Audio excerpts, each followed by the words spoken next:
Governor Quinn says schools need a tax increase, but Speaker Madigan claims people don't want one. We'll crunch the numbers next on CapitolView.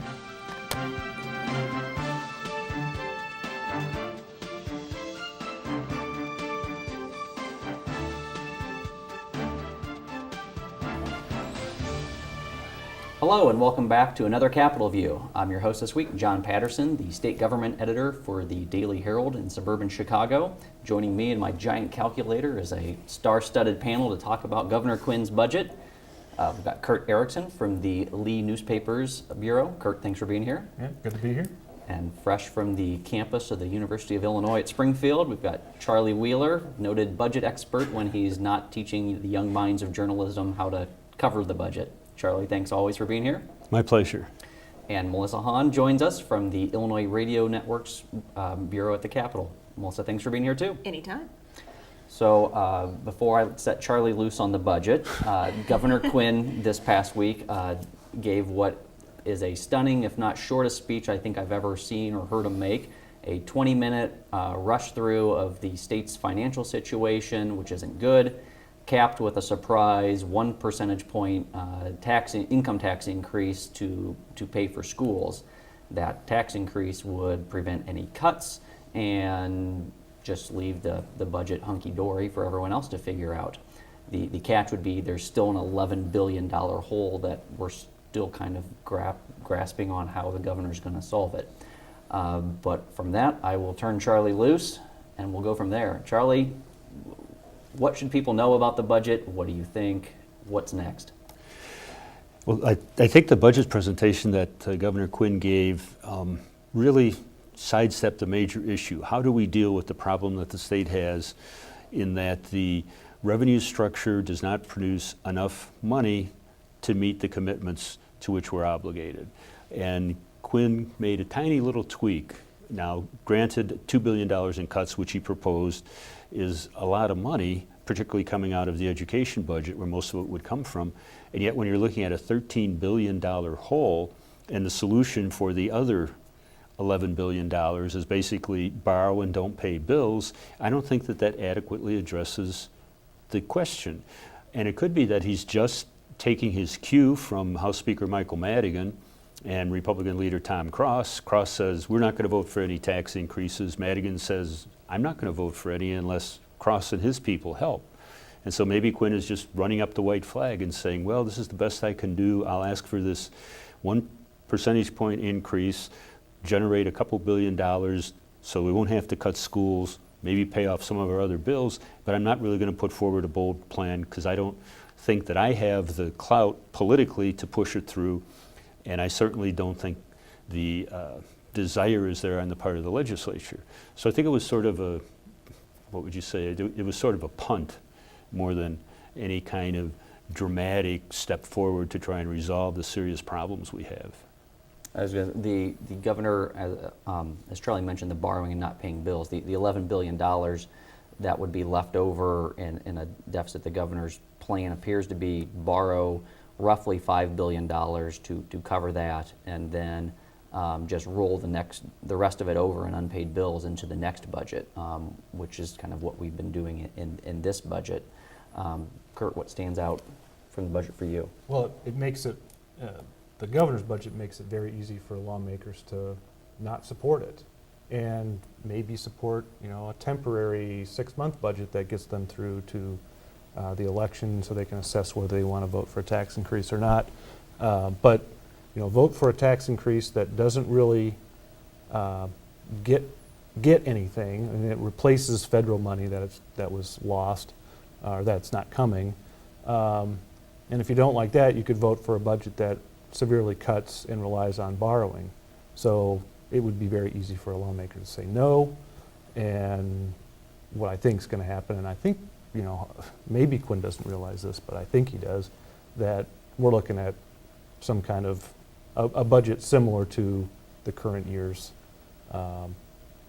makeshift, get us through until the next election budget. So, I would give it 2 stars as a Out of state of 5 the or state, 10? out of 5, as a state of the state address.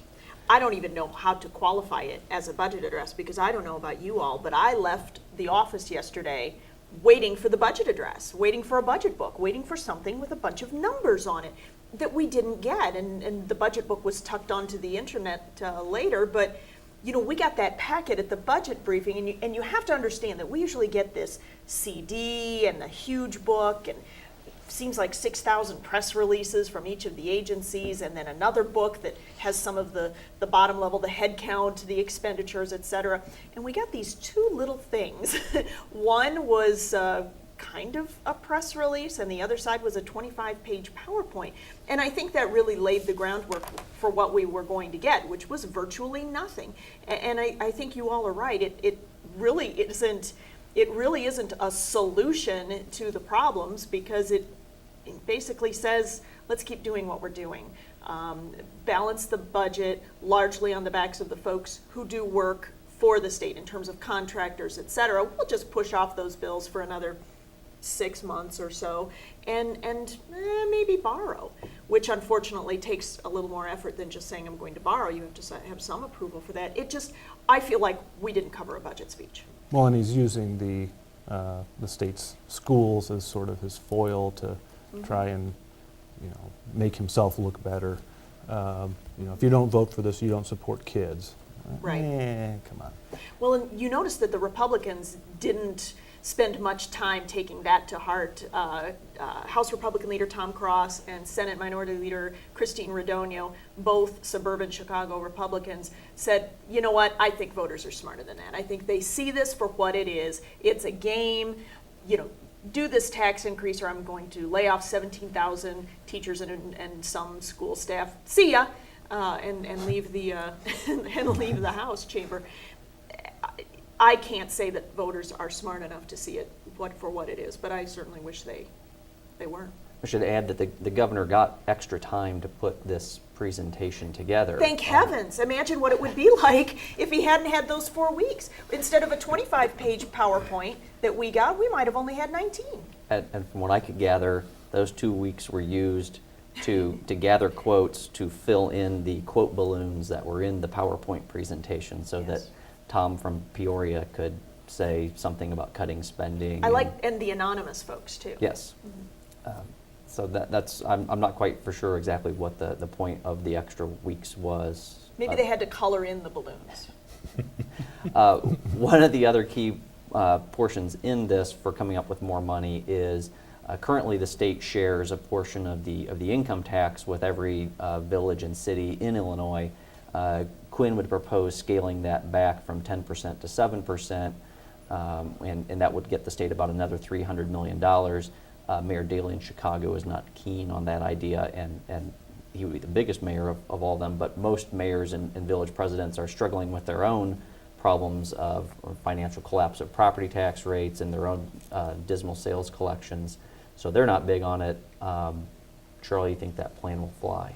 I would be absolutely flabbergasted if there was one single village president, mayor, county board president, anywhere in the state of Illinois who thinks that's a good idea. Because that revenue sharing has been in place for the 41 years we've had an income tax. That was part of the original deal in 1969 to get approval for an income tax. Richard Ogilvie, the Republican governor, proposed it. Mayor Richard J. Daley, the current mayor's father, said, we'll back it, but we want some of the money for cities.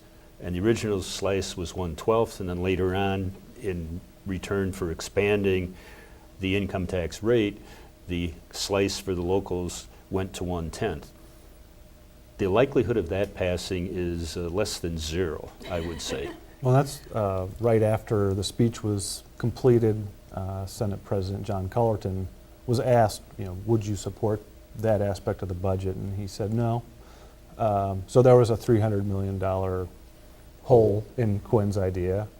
Then Madigan is on TV and he says, we're not going to call the tax increase. So there's a $2.8 billion hole, and it just kept Although falling in a apart. sense, that's not really a hole, though, because the documents that finally appeared, the stuff that Melissa was talking about that we used to get as reporters the day before the budget address, when it finally did appear online, none of the increase from this proposed 1 percentage point hike was built in to those documents in the nitty-gritty.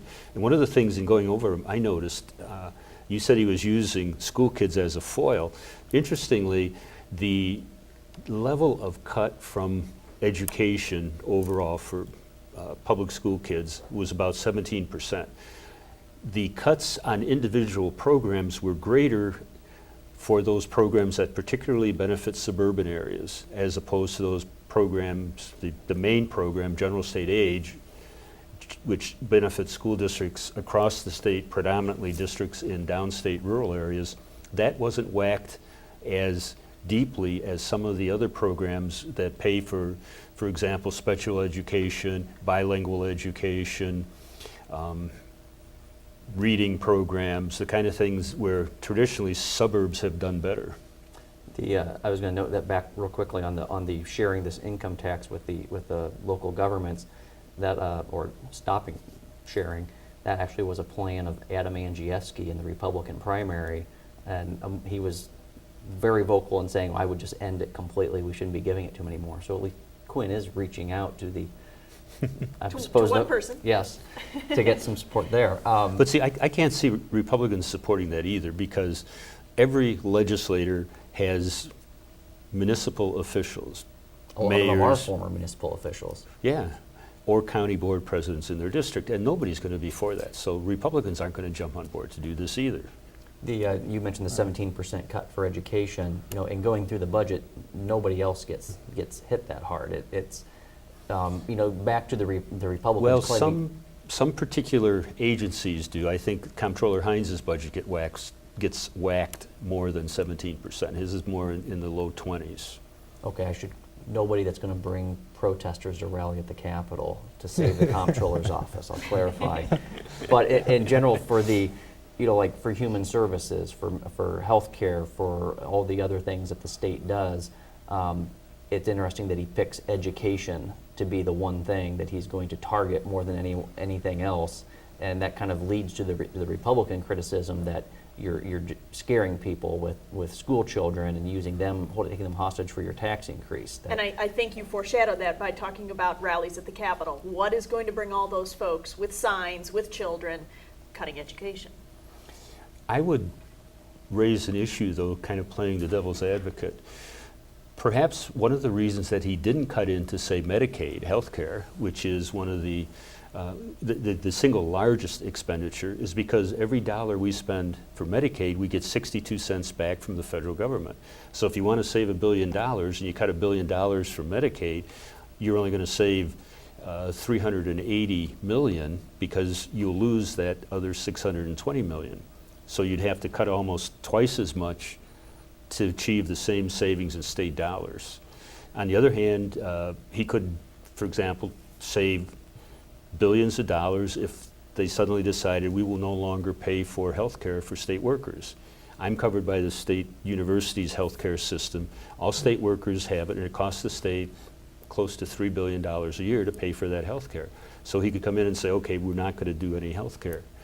Now, there'd be problems because some of those programs and benefits are negotiated with the Public Employees Workers Union, so he would have to try and renegotiate those contracts or try and break the contracts. So there's not a whole lot of places you can go to save really big dollars. Right. I pointed out to somebody the other day, if you would decide we're going to take it out of the legislature's hide, they're the ones who got us in this problem, we're going to eliminate the legislative branch altogether. It would take roughly 130 years of existing without a legislature to make up the deficit that we face going into this fiscal year. I actually think that's the borrowing plan. It's a 130-year lease on the General Assembly to balance the budget. Don't say that too loudly. That'll be in the next speech. But it kind of reminds me of the RTA bailout that we had a few years ago for mass transit, in that they came to Springfield and said we need this income tax or this sales tax increase in the Chicago area, and that I can't remember who it was, but one lawmaker got up and said, I can't believe there's not a single bus line that you can cut or fare you can increase or train route that could be consolidated.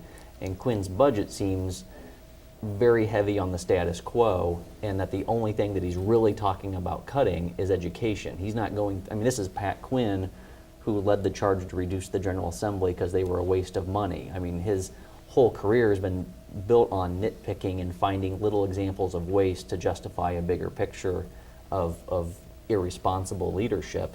And now that he's the leader, we're seeing, you know, everything pretty much stays the way it is for the big picture except for education. And we're going to make that, you know, the target, and it just so happens to be an election year.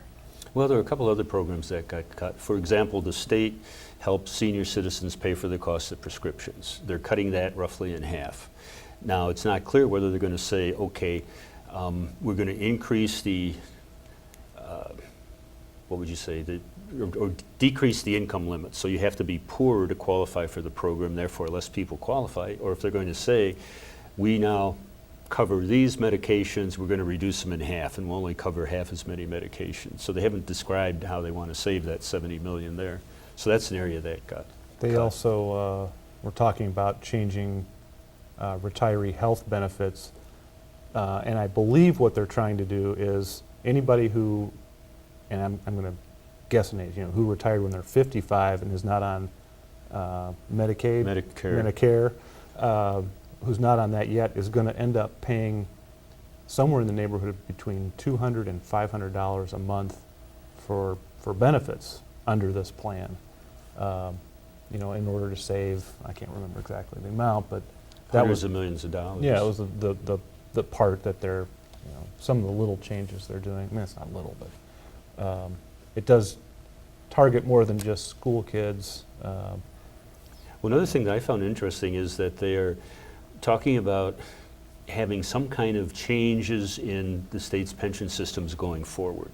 They either, well, in the budget briefing, neither the budget director nor the chief of staff for the governor wanted to get into any detail other than to say, well, there's negotiations going on. We're going to save $300 million. And to make it seem like it was going to happen possibly as soon as tomorrow. Yeah. The difficulty I have is that if you change the benefits going forward, you don't save any money immediately. You save money on down the road, but you don't do it at once.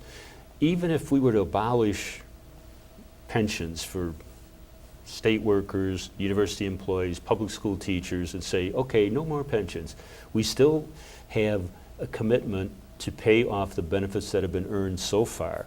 The difference between the money that's going to be there to pay the benefits and the benefits to which people are entitled is around $75 billion.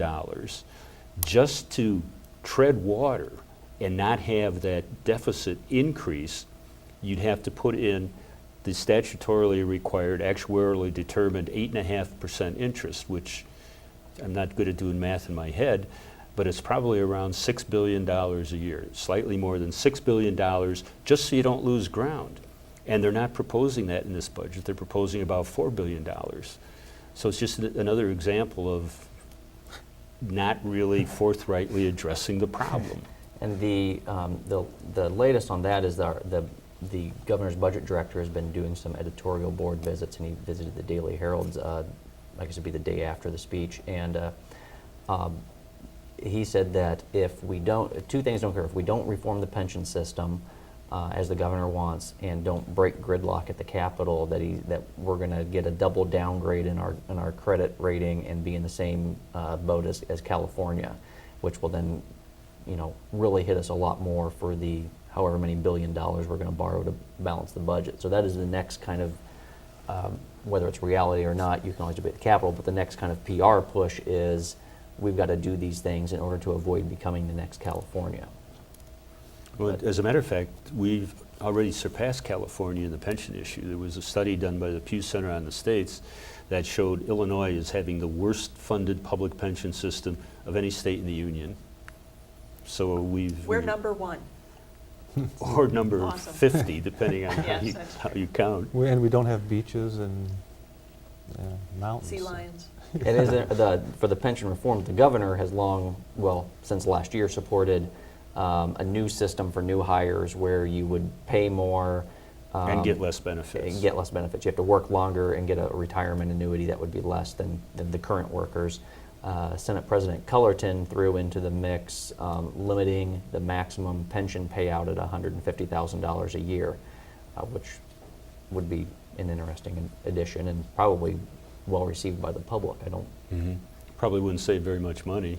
Well, no, there's not that, because if you're retiring at what, 75% of your, It would target the the 200 the top plus people folks. who Well, the one who's get the stories written about them, and then everybody says, those public employees, they get too much money. Right. and I would assume that that's why you would probably get far broader support for something like that, because it plays extremely well in the media, and yet for the teachers unions, there's probably very few, if any, people who are actually going to be affected by that type of limitation.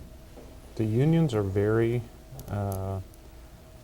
powerful on that issue, and you can see it in the budget where he had wanted to have, last year, wanted to have furloughs and wanted to be able to lay people off, and they took them to court and won, and now they're in negotiations, and he still thinks they can extract $200 million to help the budget through this process, but it's going to end up being voluntary furloughs, so you don't really know if it's going to be $200 million. Right, because all they can really force are the merit comp employees, the non-union folks, and shoot, with every week, there's fewer merit comp non-union employees. Right. Shoot, even some legislative liaisons are now union. So, and those merit comp folks, they're already being forced to take, isn't it 12 furlough days? And I don't know at what point they'll be asked to do much more, and they'll just say no.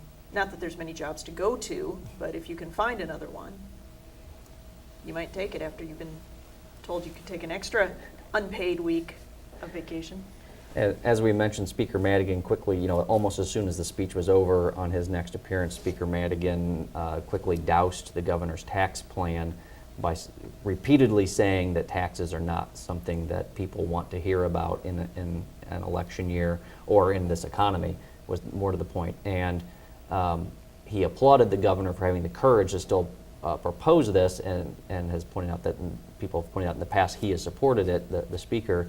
But after applauding the governor, he said that doesn't mean this is going to happen. Right. So that kind of gets us all back to square one, because while the Senate has passed a tax increase, they say they're not going to take that vote again, and who can blame them in an election year until the House actually does something. If the House isn't going to do anything, well, then it kind of all falls back to Quinn and what's his next move, which we don't seem to know.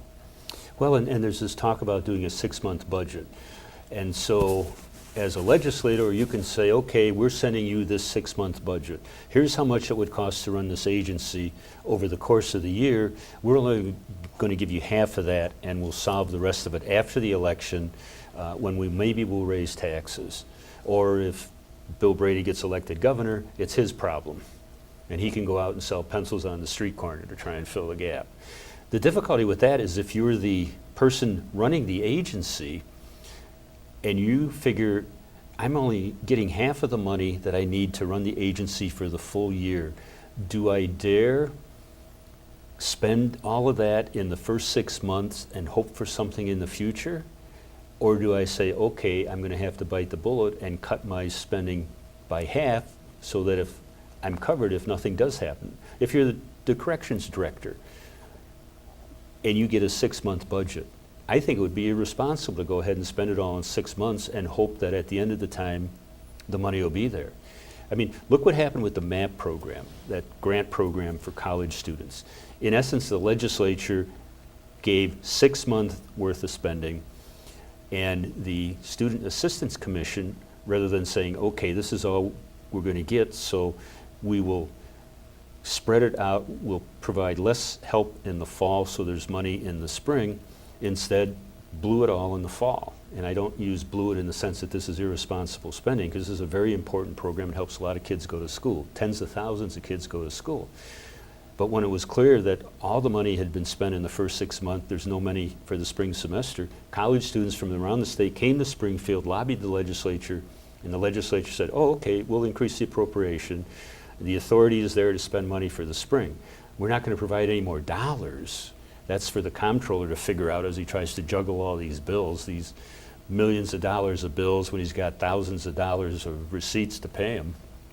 And that's still, I meant to ask, I didn't get an answer for this budget of how they plan to pay for the MAP program other than probably would come out of the tax increase for education. Well, the appropriation for MAP for fiscal 11 is the same as it is for fiscal 10 with the additional money added in. We just never came up with the money for fiscal, Right. for the full fiscal 10.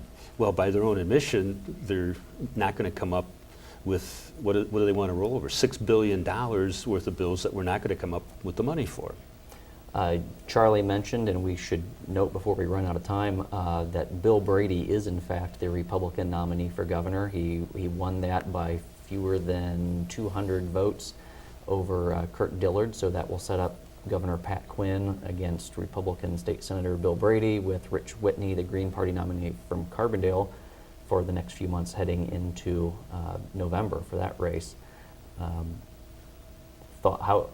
How is it shaping up now? We just have a minute or two left. It's shaping up exactly like you'd think it is. A conservative Republican against a pretty liberal Democrat, populist Democrat. Brady said pretty much all the right things in response to Governor Quinn's budget yesterday. I don't think he offered much of a solution, but he criticized it pretty well. And I think at some point it will be incumbent upon him to just stop saying that Quinn's budget is preposterous, it's a disaster, whatever, and put forward some vision of his own for what he would do. I would hope that he would accept that challenge. Although at this point, we also need to see Quinn's vision of what he's going to do. I think that's kind of where, you had Well, all this that's what I say criticism in of the Brady future. walking into this, and all of a sudden Quinn kind of, turned the focus back on him and his inability to kind of manage this. Yeah, but when the session ends, there will be something there. And Brady is the first sitting member of the General Assembly to actually be running for governor in over 100 years, so he does have the ability to introduce legislation and try to get it passed. You notice that the Democrats tried to run that whole 10% budget cut that Brady had suggested, and it didn't turn out quite as alarming as I think the Democrats had hoped, but they are certainly willing to put him on the hot seat for as many days. And you heard Cullerton say on the floor he congratulated Brady for becoming the Republican nominee, and then immediately said, "We'd like to work with you on your schedule or committee assignments so that it's more convenient for you to run your campaign." And I thought, well, that took about 3 seconds for you to, go right down that road. So I think the Senate chamber will be pretty brutal. And with that, I'll give Melissa the last word. I'd like to thank everyone for watching and thank Kurt, Charlie, and Melissa for being here this week. Please, before we go, I'd like for those loyal watchers to remind everyone that March 13th is Pluto Day in Illinois, and be sure to enjoy that. Otherwise, tune in next week for another Capitol View.